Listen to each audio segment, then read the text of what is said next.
Chapter 87. The Grand Armada. The long and narrow peninsula of Malacca, extending southeastward from the territories of Burma, forms the most southerly point of all Asia.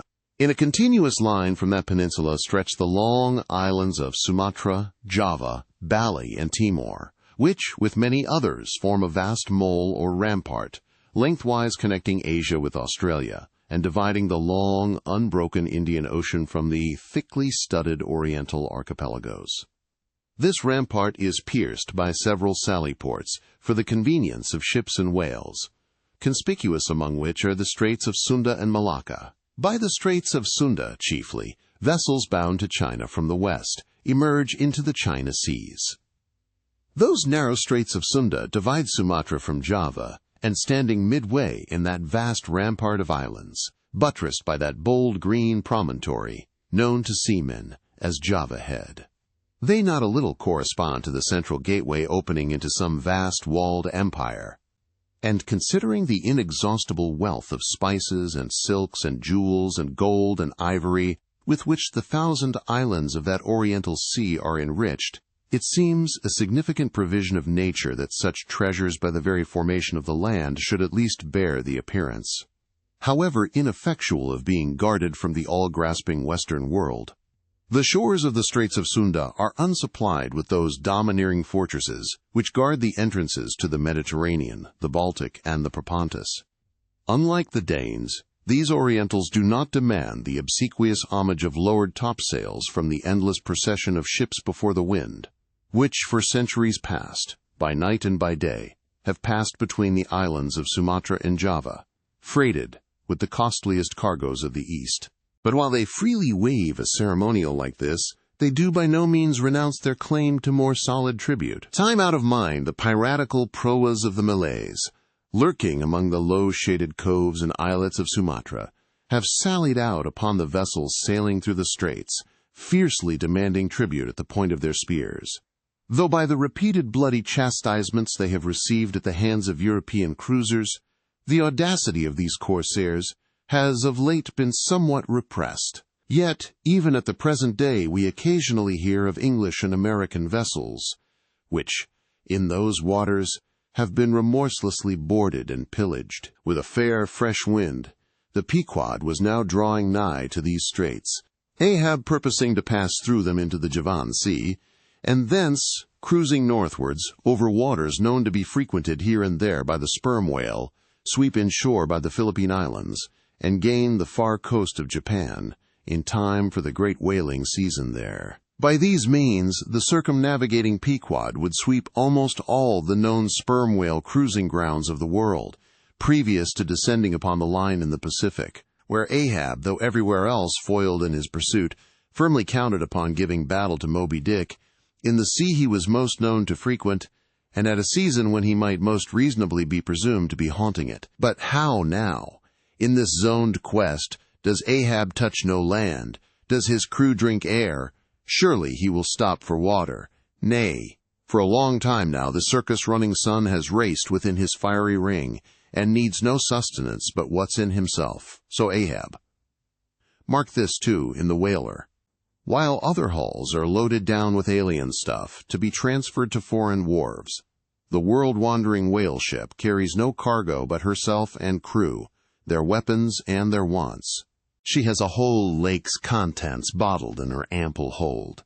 She is ballasted with utilities, not altogether with unusable pig-lead and Kentledge. She carries years' water in her, clear old prime Nantucket water, which, when 3 years afloat, the Nantucketer, in the Pacific, prefers to drink before the brackish fluid, but yesterday rafted off in casks from the Peruvian or Indian streams.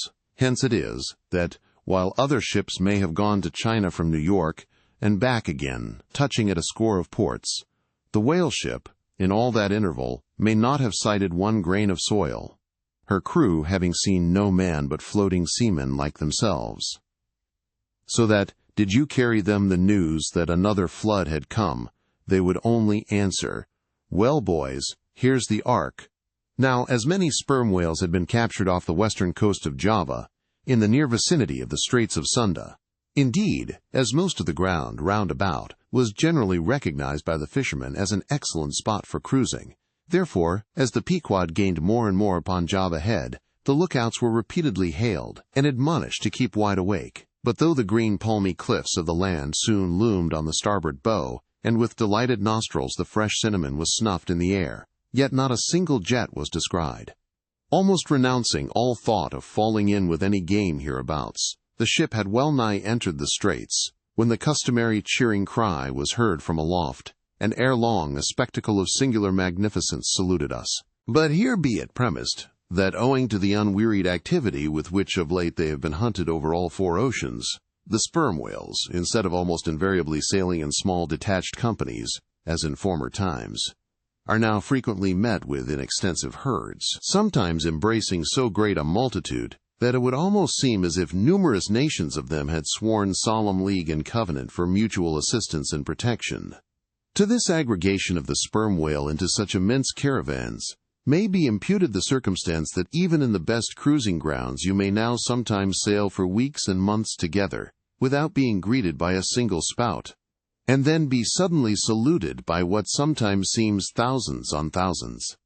Broad on both bows at the distance of some 2 or 3 miles, and forming a great semicircle, embracing one half of the level horizon, a continuous chain of whale jets were up-playing and sparkling in the noonday air.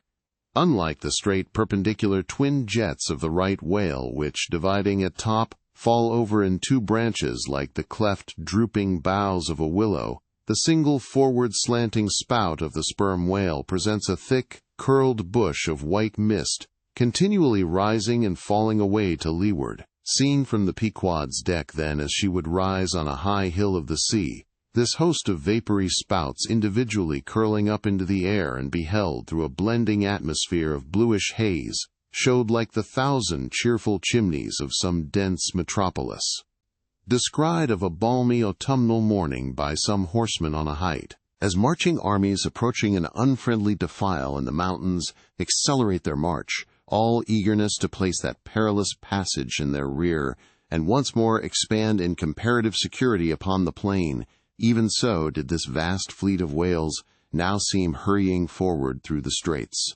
gradually contracting the wings of their semicircle, and swimming on, in one solid but still crescentic center.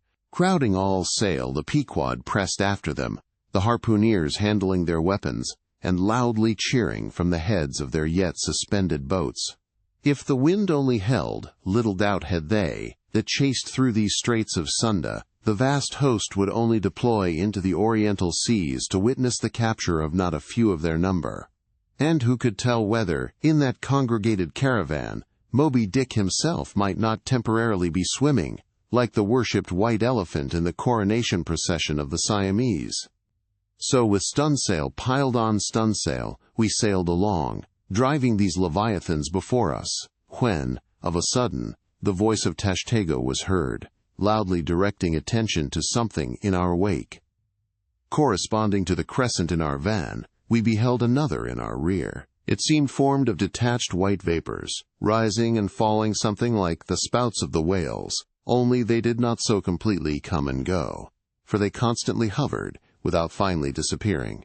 Leveling his glass at this sight, Ahab quickly revolved in his pivot-hole, crying, "Aloft there, and rig whips and buckets to wet the sails. Malays, sir, and after us." As if too long lurking behind the headlands, till the Pequod should fairly have entered the straits, these rascally Asiatics were now in hot pursuit to make up for their overcautious delay. But when the swift Pequod, with a fresh leading wind, was herself in hot chase, how very kind of these tawny philanthropists to assist in speeding her on to her own chosen pursuit, mere riding whips and rowels to her, that they were. As with glass under arm, Ahab to and fro paced the deck, in his forward turn beholding the monsters he chased, and in the after one the bloodthirsty pirates chasing him. Some such fancy as the above seemed his. And when he glanced upon the green walls of the watery defile in which the ship was then sailing, and bethought him that through that gate lay the route to his vengeance, and beheld how that through that same gate he was now both chasing and being chased to his deadly end. And not only that, but a herd of remorseless wild pirates and inhuman atheistical devils were infernally cheering him on with their curses. When all these conceits had passed through his brain, Ahab's brow was left gaunt and ribbed like the black sand beach after some stormy tide has been gnawing it, without being able to drag the firm thing from its place. But thoughts like these troubled very few of the reckless crew, and when, after steadily dropping the pirates astern, the Pequod at last shot by the vivid green Cockatoo Point on the Sumatra side, emerging at last upon the broad waters beyond, then the harpooneers seemed more to grieve that the swift whales had been gaining upon the ship, than to rejoice that the ship had so victoriously gained upon the Malays. But still driving on in the wake of the whales, at length they seemed abating their speed. Gradually the ship neared them, and the wind now dying away, word was passed to spring to the boats. But no sooner did the herd, by some presumed wonderful instinct of the sperm whale, become notified of the 3 keels that were after them, though as yet a mile in their rear, than they rallied again, and forming in close ranks and battalions, so that their spouts all looked like flashing lines of stacked bayonets, moved on with redoubled velocity. Stripped to our shirts and drawers, we sprang to the white ash, and after several hours, pulling, were almost disposed to renounce the chase, when a general pausing commotion among the whales gave animating token that they were now at last under the influence of that strange perplexity of inert irresolution which, when the fishermen perceive it in the whale, they say he is gallied. The compact martial columns in which they had been hitherto rapidly and steadily swimming were now broken up in one measureless rout, and, like King Porus, elephants in the Indian battle with Alexander, they seemed going mad with consternation. In all directions expanding in vast irregular circles, and aimlessly swimming hither and thither by their short thick spoutings, they plainly betrayed their distraction of panic. This was still more strangely evinced by those of their number, who, completely paralyzed as it were, helplessly floated like waterlogged, dismantled ships on the sea. Had these leviathans been but a flock of simple sheep, pursued over the pasture by 3 fierce wolves, they could not possibly have evinced such excessive dismay. But this occasional timidity is characteristic of almost all herding creatures. Though banding together in tens of thousands, the lion-maned buffaloes of the West have fled before solitary horsemen. Witness, too, all human beings, how when herded together in the sheepfold of a theater's pit, they will, at the slightest alarm of fire, rush helter-skelter for the outlets, crowding, trampling, jamming, and remorselessly dashing each other to death. Best, therefore, withhold any amazement at the strangely gallied whales before us, for there is no folly of the beasts of the earth which is not infinitely outdone by the madness of men. Though many of the whales, as has been said, were in violent motion, yet it is to be observed that as a whole the herd neither advanced nor retreated, but collectively remained in one place. As is customary in those cases, the boats at once separated, each making for some one lone whale on the outskirts of the shoal. In about 3 minutes' time, Queequeg's harpoon was flung. The stricken fish darted blinding spray in our faces, and then, running away with us like light, steered straight for the heart of the herd. Though such a movement on the part of the whale struck under such circumstances is in no wise unprecedented, and indeed is almost always more or less anticipated, yet does it present one of the more perilous vicissitudes of the fishery. For as the swift monster drags you deeper and deeper into the frantic shoal, you bid adieu to circumspect life, and only exist in a delirious throb. As, blind and deaf, the whale plunged forward, as if by sheer power of speed to rid himself of the iron leech that had fastened to him, as we thus tore a white gash in the sea, on all sides menaced as we flew, by the crazed creatures to and fro rushing about us. Our beset boat was like a ship mobbed by ice isles in a tempest, and striving to steer through their complicated channels and straits, knowing not at what moment it may be locked in and crushed. but not a bit daunted.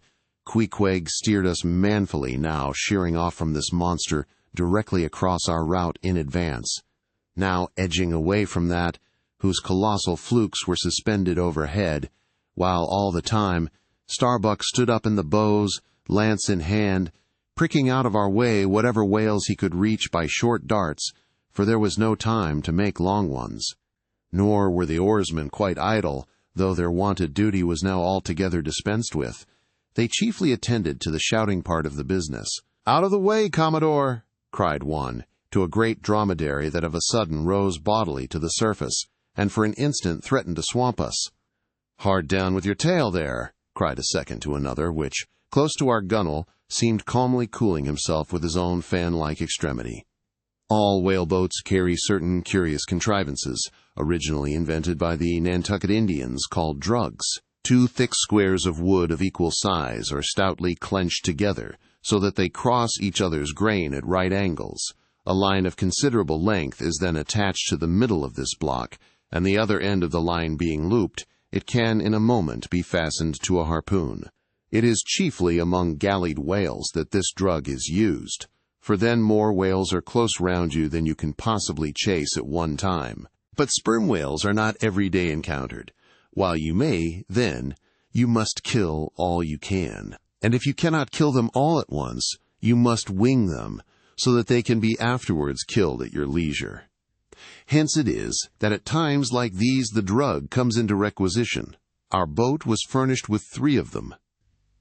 The first and second were successfully darted, and we saw the whales staggeringly running off, fettered by the enormous sidelong resistance of the towing drug.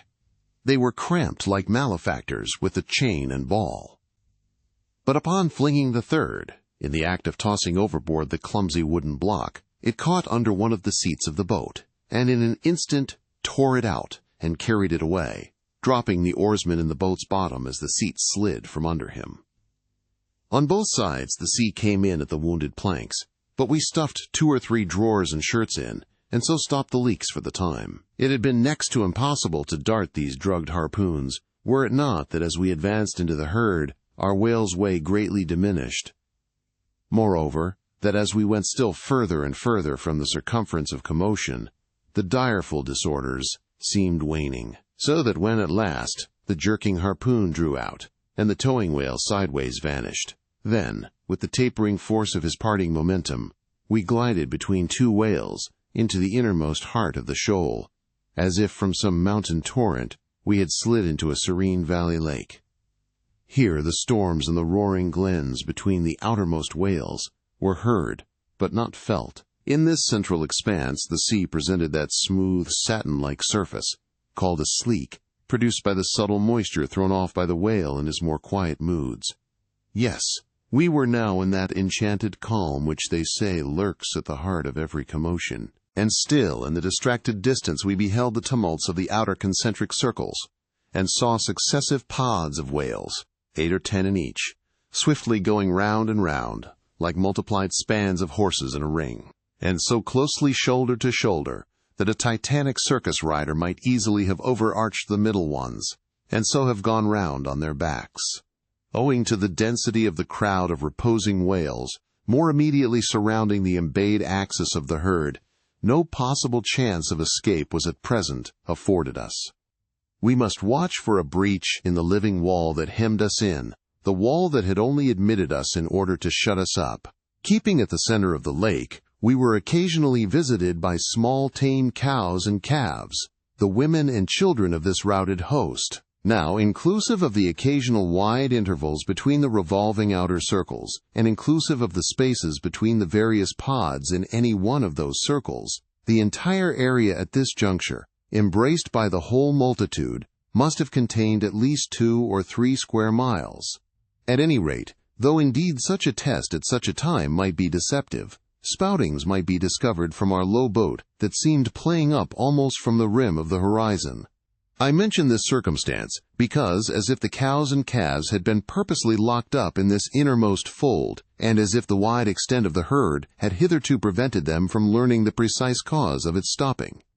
Or, possibly, being so young, unsophisticated, and every way innocent and inexperienced, However it may have been, these smaller whales, now and then visiting our becalmed boat from the margin of the lake, evinced a wondrous fearlessness and confidence, or else a still becharmed panic which it was impossible not to marvel at. Like household dogs, they came snuffling round us, right up to our gunwales and touching them, till it almost seemed that some spell had suddenly domesticated them. Queequeg patted their foreheads. Starbuck scratched their backs with his lance, but fearful of the consequences, for the time refrained from darting it. But far beneath this wondrous world upon the surface, another and still stranger world met our eyes as we gazed over the side. For, suspended in those watery vaults, floated the forms of the nursing mothers of the whales, and those that by their enormous girth seemed shortly to become mothers.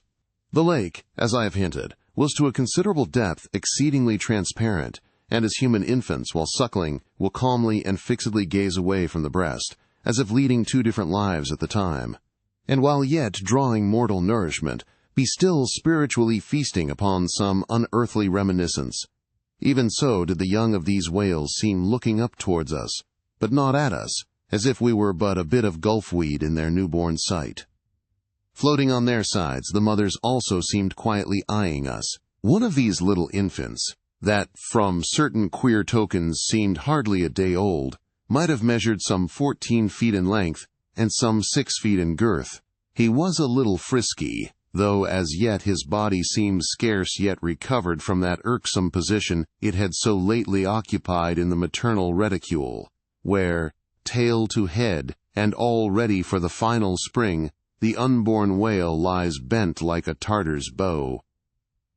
The delicate side fins and the palms of his flukes still freshly retained the plated, crumpled appearance of a baby's ears newly arrived from foreign parts. "Line! Line!" cried Queequeg, looking over the gunwale. "Him fast! Him fast! Who line him? Who struck? 2 whale, 1 big, 1 little." "What ails ye, man?" cried Starbuck. "Look, he here," said Queequeg, pointing down, as when the stricken whale that from the tub has reeled out hundreds of fathoms of rope as, after deep sounding, he floats up again, and shows the slackened curling line, buoyantly rising and spiraling towards the air. So now Starbuck saw long coils of the umbilical cord of Madame Leviathan, by which the young cub seemed still tethered to its dam. Not seldom in the rapid vicissitudes of the chase, this natural line, with the maternal end loose, becomes entangled with the hempen one, so that the cub is thereby trapped. Some of the subtlest secrets of the seas seemed divulged to us in this enchanted pond. We saw young Leviathan amours in the deep. Asterisk.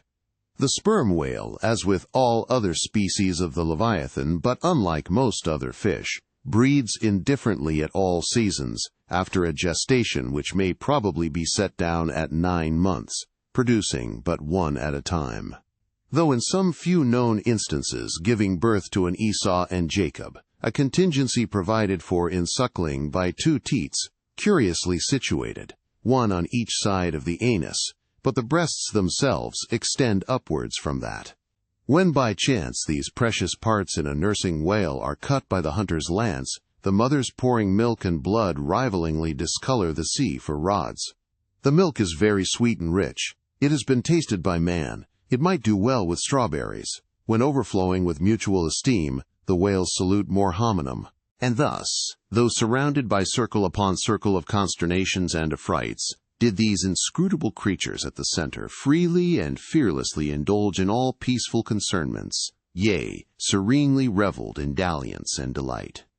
But even so, amid the tornadoed Atlantic of my being do I myself still forever centrally disport in mute calm, and while ponderous planets of unwaning woe revolve round me, deep down and deep inland, there I still bathe me in eternal mildness of joy.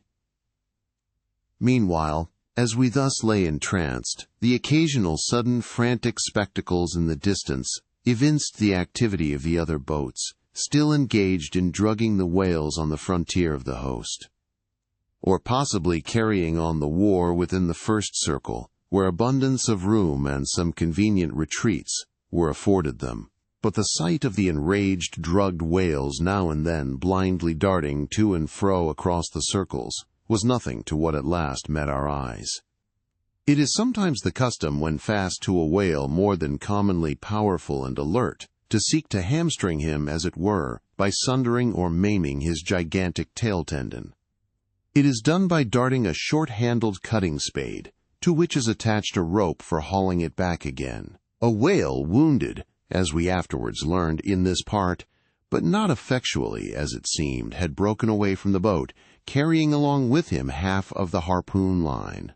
And in the extraordinary agony of the wound, he was now dashing among the revolving circles like the lone-mounted desperado Arnold at the Battle of Saratoga, carrying dismay wherever he went. But agonizing as was the wound of this whale, and an appalling spectacle enough, anyway, yet the peculiar horror with which he seemed to inspire the rest of the herd was owing to a cause which at first the intervening distance obscured from us. But at length we perceived that, by one of the unimaginable accidents of the fishery, this whale had become entangled in the harpoon line that he towed.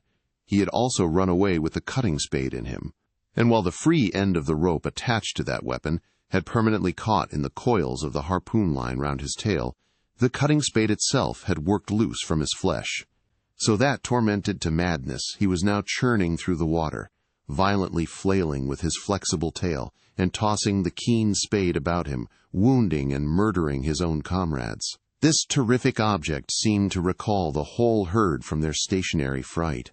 First, the whales forming the margin of our lake began to crowd a little and tumble against each other, as if lifted by half-spent billows from afar. Then the lake itself began faintly to heave and swell. The submarine bridal chambers and nurseries vanished.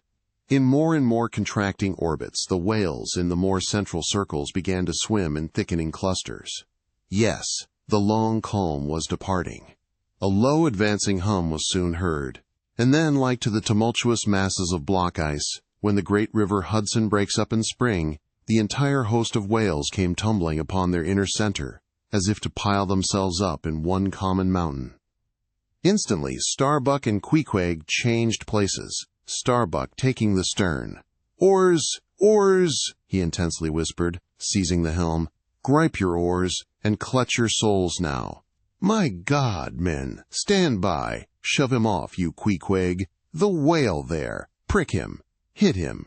Stand up, and stay so. Spring. Men, pull. Men. Never mind their backs. Scrape them. Scrape away." The boat was now all but jammed between two vast black bulks, leaving a narrow Dardanelles between their long lengths. But by desperate endeavor we at last shot into a temporary opening, then giving way rapidly and at the same time earnestly watching for another outlet.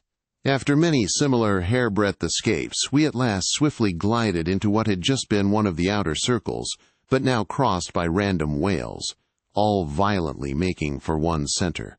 This lucky salvation was cheaply purchased by the loss of Queequeg's hat, who, while standing in the bows to prick the fugitive whales, had his hat taken clean from his head by the air eddy, made by the sudden tossing of a pair of broad flukes close by.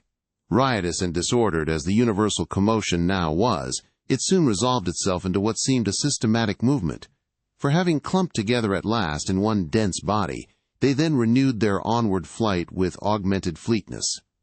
Further pursuit was useless, but the boat still lingered in their wake to pick up what drugged whales might be dropped astern, and likewise to secure one which Flask had killed and waifed.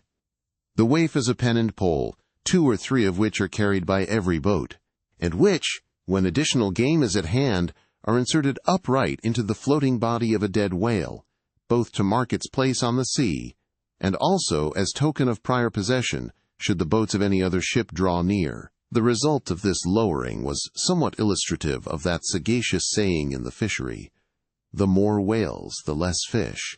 Of all the drugged whales, only one was captured. The rest contrived to escape for the time, but only to be taken, as will hereafter be seen, by some other craft than the Pequod. Chapter 88. Schools and Schoolmasters.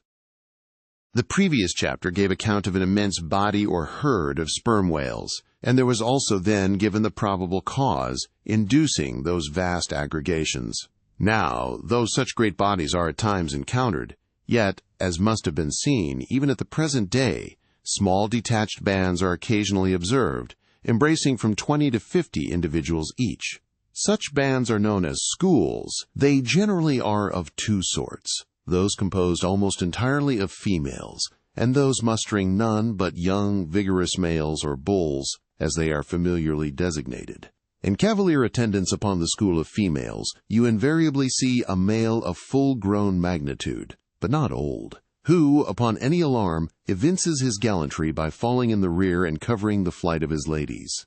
In truth, this gentleman is a luxurious ottoman, swimming about over the watery world, surroundingly accompanied by all the solaces and endearments of the harem. The contrast between this ottoman and his concubines is striking, because while he is always of the largest leviathanic proportions, the ladies, even at full growth, are not more than 1/3 of the bulk of an average-sized male. They are comparatively delicate indeed, I dare say, not to exceed half a dozen yards round the waist.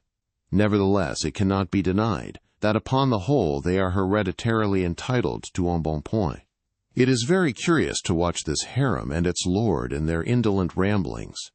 Like fashionables, they are forever on the move in leisurely search of variety.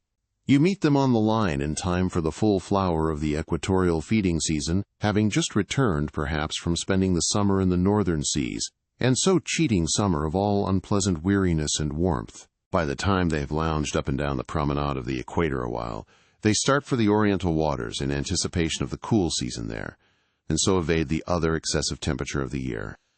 When serenely advancing on one of these journeys, if any strange, suspicious sights are seen, my Lord Whale keeps a wary eye on his interesting family. Should any unwarrantably pert young Leviathan coming that way presume to draw confidentially close to one of the ladies, with what prodigious fury the Bashaw assails him and chases him away. High times, indeed, if unprincipled young rakes like him are to be permitted to invade the sanctity of domestic bliss. Though do what the Bashaw will, he cannot keep the most notorious Lothario out of his bed, for, alas, all fish bed, in common. As ashore, the ladies often cause the most terrible duels among their rival admirers. Just so with the whales, who sometimes come to deadly battle, and all for love. They fence with their long, lowered jaws, sometimes locking them together, and so striving for the supremacy like elks that warringly interweave their antlers. Not a few are captured, having the deep scars of these encounters, furrowed heads, broken teeth, scalloped fins, and in some instances, wrenched and dislocated mouths. But supposing the invader of domestic bliss to betake himself away at the first rush of the harem's lord, then is it very diverting to watch that lord. Gently he insinuates his vast bulk among them again, and revels there a while, still in tantalizing vicinity to young Lothario, like pious Solomon devoutly worshipping among his 1,000 concubines. Granting other whales to be in sight, the fishermen will seldom give chase to one of these Grand Turks, for these Grand Turks are too lavish of their strength, and hence their unctuousness is small. As for the sons and the daughters they beget, why, those sons and daughters must take care of themselves, at least with only the maternal help, for like certain other omnivorous roving lovers that might be named, my Lord Whale has no taste for the nursery, however much for the bower. And so, being a great traveler, he leaves his anonymous babies all over the world, every baby an exotic. In good time, nevertheless, as the ardor of youth declines as years and dumps increase, as reflection lends her solemn pauses in short, as a general lassitude overtakes the sated Turk, then a love of ease and virtue supplants the love for maidens. Our Ottoman enters upon the impotent, repentant, admonitory stage of life, forswears, disbands the harem, and grown to an exemplary, sulky old soul, goes about all alone among the meridians and parallels saying his prayers, and warning each young Leviathan from his amorous errors. Now, as the harem of whales is called by the fishermen a school, so is the lord and master of that school technically known as the schoolmaster. It is therefore not in strict character, however admirably satirical, that after going to school himself, he should then go abroad, inculcating not what he learned there, but the folly of it. His title schoolmaster would very naturally seem derived from the name bestowed upon the harem itself, but some have surmised that the man who first thus entitled this sort of Ottoman whale must have read the memoirs of Vidocq, and informed himself what sort of a country schoolmaster that famous Frenchman was in his younger days, and what was the nature of those occult lessons he inculcated into some of his pupils. The same secludedness and isolation to which the schoolmaster whale betakes himself in his advancing years is true of all aged sperm whales. Almost universally, a lone whale, as a solitary leviathan is called, proves an ancient one. Like venerable moss-bearded Daniel Boone, he will have no one near him but nature herself, and her he takes to wife in the wilderness of waters, and the best of wives she is, though she keeps so many moody secrets. The schools composing none but young and vigorous males, previously mentioned, offer a strong contrast to the harem schools. For while those female whales are characteristically timid, the young males, or 40-barrel bulls as they call them, are by far the most pugnacious of all leviathans, and proverbially the most dangerous to encounter. Excepting those wondrous gray-headed grizzled whales, sometimes met, and these will fight you like grim fiends exasperated by a penal gout. The 40-barrel bull schools are larger than the harem schools. Like a mob of young collegians, they are full of fight, fun, and wickedness, tumbling round the world at such a reckless, rollicking rate that no prudent underwriter would insure them any more than he would a riotous lad at Yale or Harvard. They soon relinquish this turbulence, though, and when about 3/4 grown, break up, and separately go about in quest of settlements, that is, harems. Another point of difference between the male and female schools is still more characteristic of the sexes. Say you strike a 40-barrel bull. Poor devil!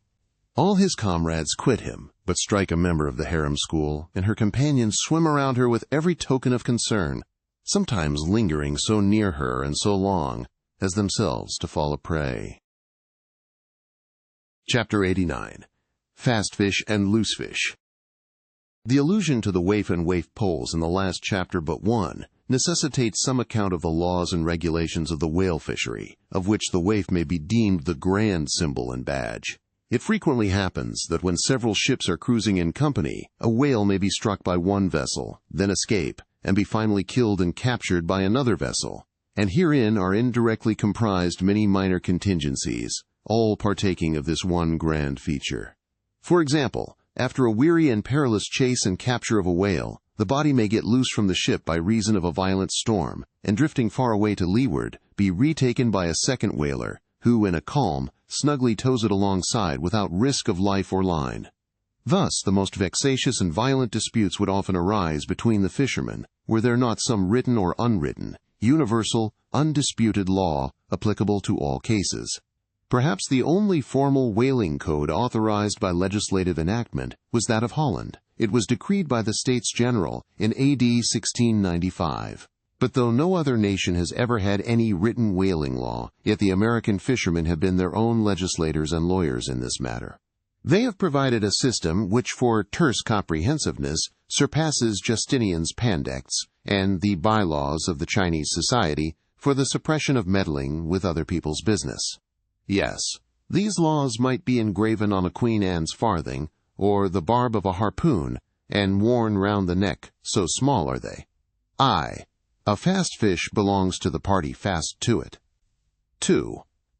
A loose fish is fair game for anybody who can soonest catch it, but what plays the mischief with this masterly code is the admirable brevity of it, which necessitates a vast volume of commentaries to expound it. First, what is a fast fish?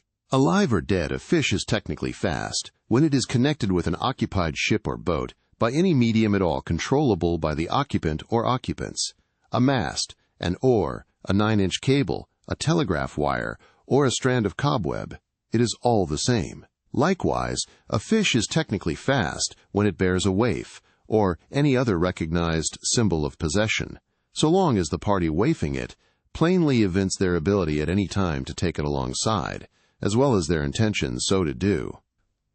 These are scientific commentaries, but the commentaries of the whalemen themselves sometimes consist in hard words and harder knocks, the Cocopond Littleton of the fist. True, among the more upright and honorable whalemen allowances are always made for peculiar cases, where it would be an outrageous moral injustice for one party to claim possession of a whale previously chased or killed by another party.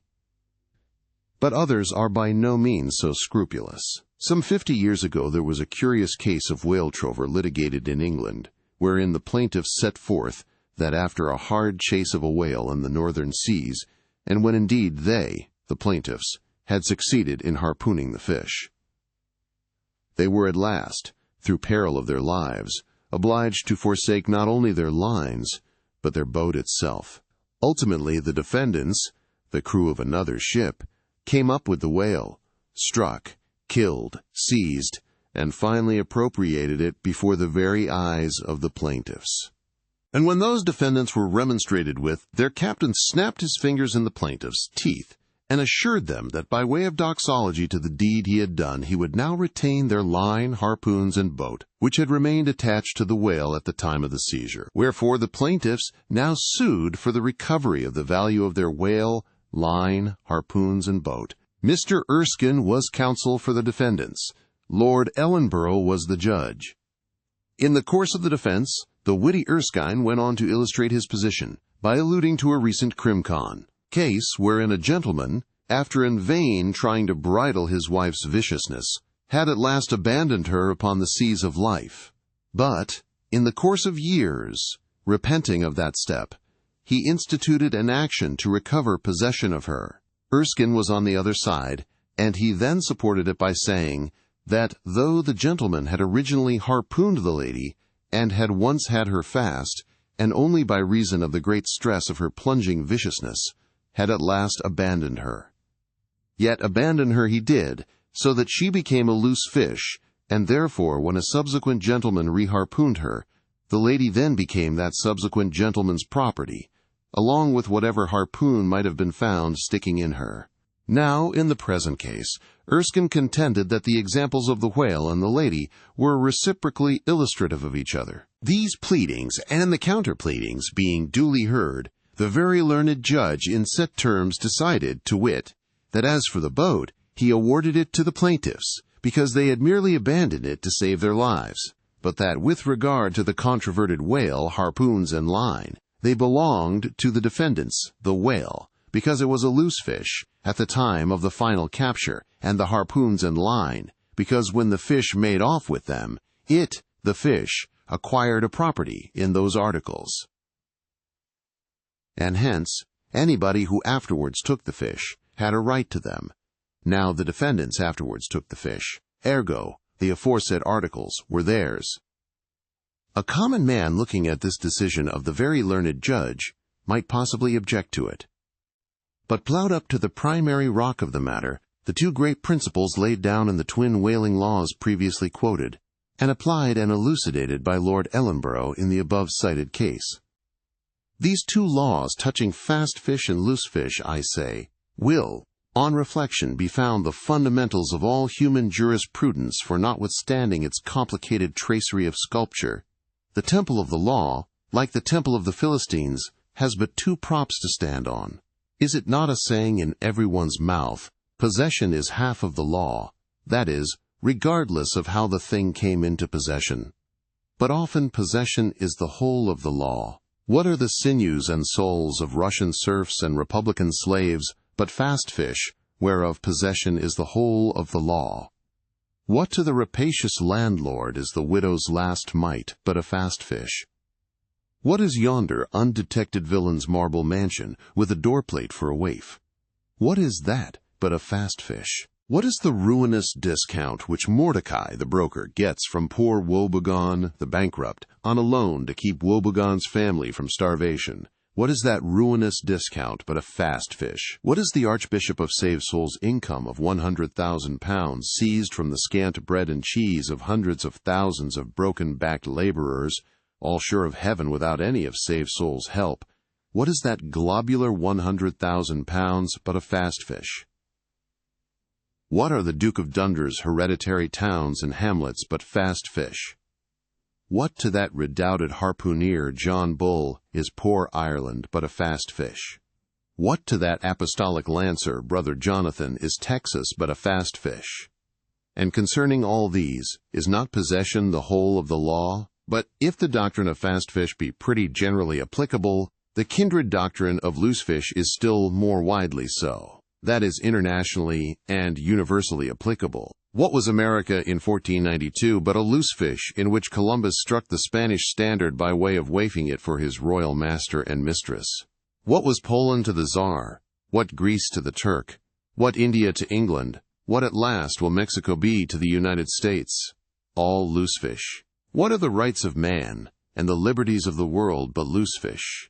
What all men's minds and opinions but loose fish? What is the principle of religious belief in them but a loose fish?